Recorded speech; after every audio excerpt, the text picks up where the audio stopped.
There has been big reports coming out. I talked about this the other day. Manchester United's pursuit of Éderson, the Atalanta central midfielder, is where I'm going next with this one.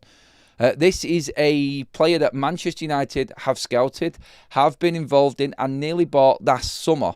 Now, Alfredo Pedula has come out and said that Manchester United and talks between them and Atalanta are going to move to an advanced stage.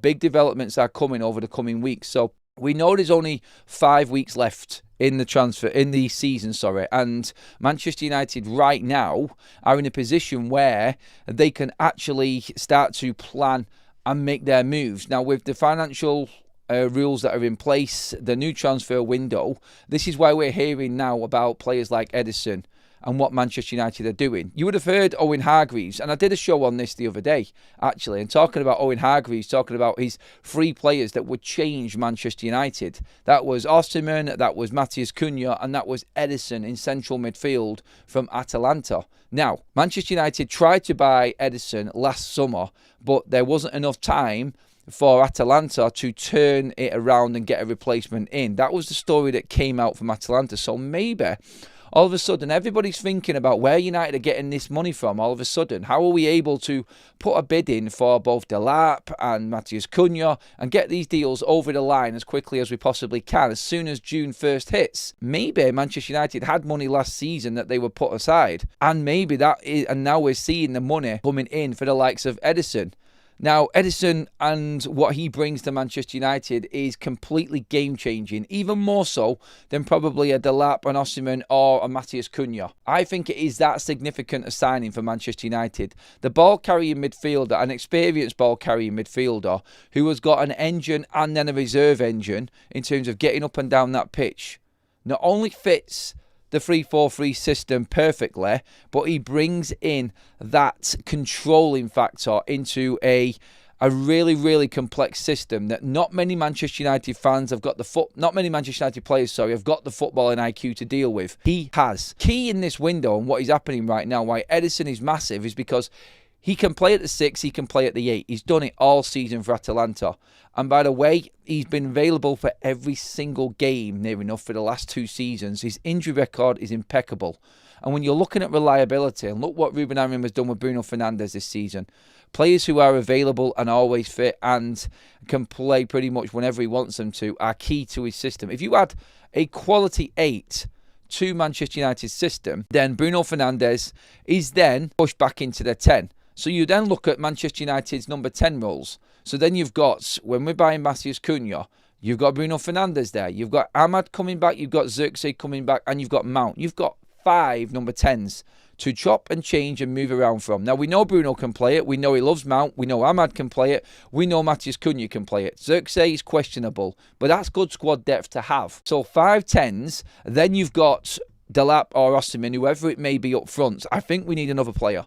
I don't know if you can rely on Delap and Rasmus Højlund. But besides that, that's a different area that United can obviously look into with players that we possibly are going to sell. So, Éderson coming in, he works alongside the likes of Ugarte.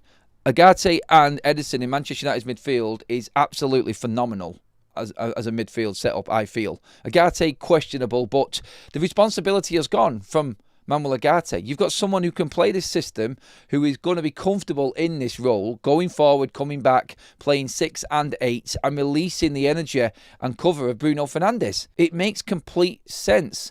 Éderson, who's used to a system like this, Cunha, who's used to a system like this, and then a goal-scoring player, is everything that Ruben Amorim needs right now. And when you look at that, and when you look at what that will bring to Manchester United, stability-wise and actual structure-wise within that system and that role, I think it's absolutely imperative that if we can, and what Pedula has said about Éderson and Manchester United and something developing with, I think there is already something set in stone between United and Atalanta. Let's not forget, you could argue the fact that Atalanta have really ripped us off over the last couple of seasons.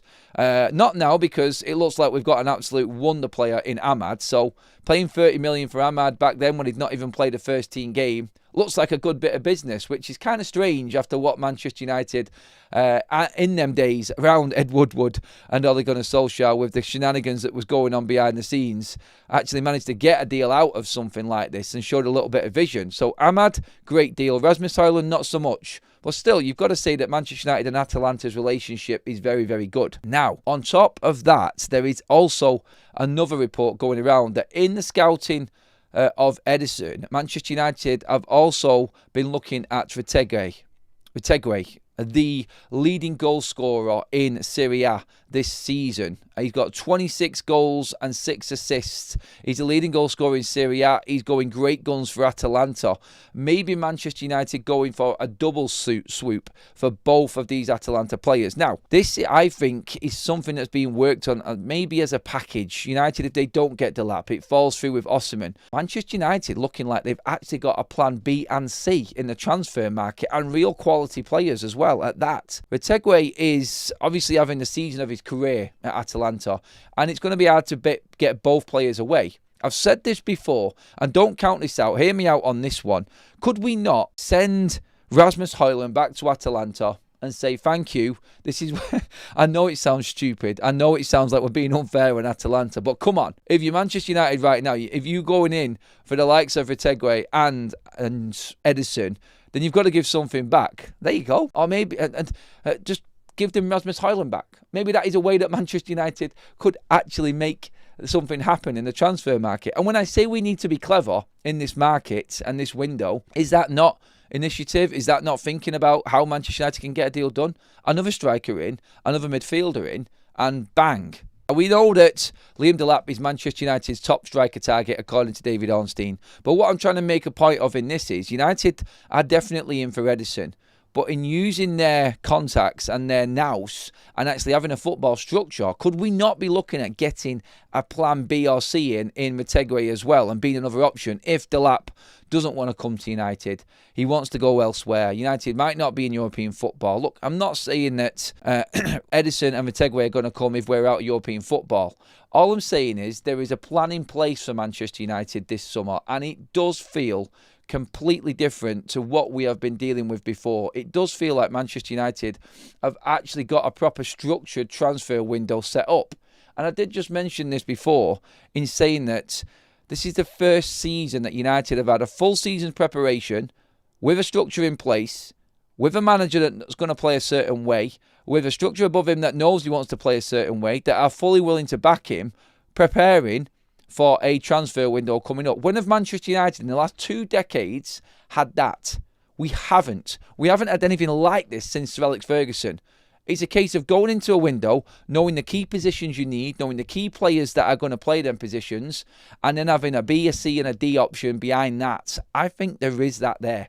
And Retegui and Éderson is a top target, but Retegui, I think with Manchester United, like Nicola Scherer, who reported this, the Italian journalist, I think there is still room in other deals to be done, even if the ones that we're talking about right now fail. I do believe that is where Manchester United are at, and I just wanted to get everyone's opinion on that. Retegui and another option. Please do let me know on that and get into the comments section and tell me.